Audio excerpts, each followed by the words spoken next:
Sa papel, parang makatao. Sa totoong buhay, halos imposible. Tayo ang kaisa-isang bansa sa mundo, the only country in the world na walang divorce law. Lahat ng bansa kahit Vatican City, may mekanismo ng divorce o dissolution. Tayo, wala.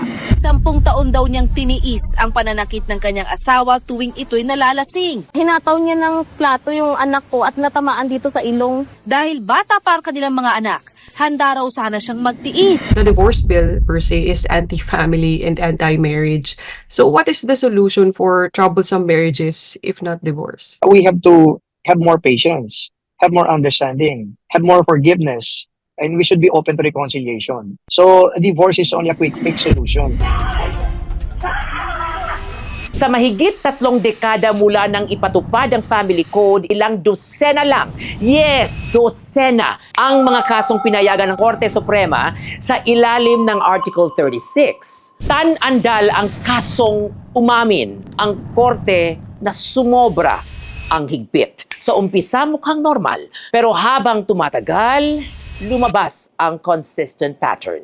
Base sa ebidensya, emotionally immature ang asawa. Irresponsable sa pamilya, walang kakayahang gampanan ang role bilang husband. Hindi partner, kundi pabigat. Hindi ito insidente lang. Paulit-ulit, consistent, pang matagalan. Nanalo si Tan sa RTC, na-affirm sa Court of Appeals, at sa Supreme Court, may binagong doktrina ang korte. This is the Tan-Andal Doctrine. Sa Tan-Andal Doctrine, malinaw ang sinabi ng Korte Suprema.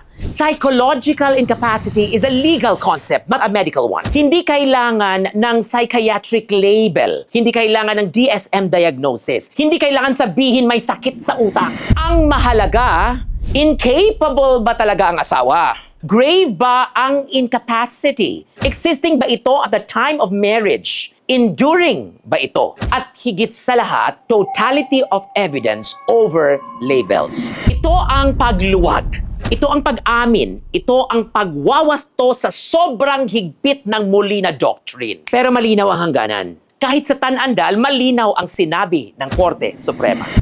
This is not divorce.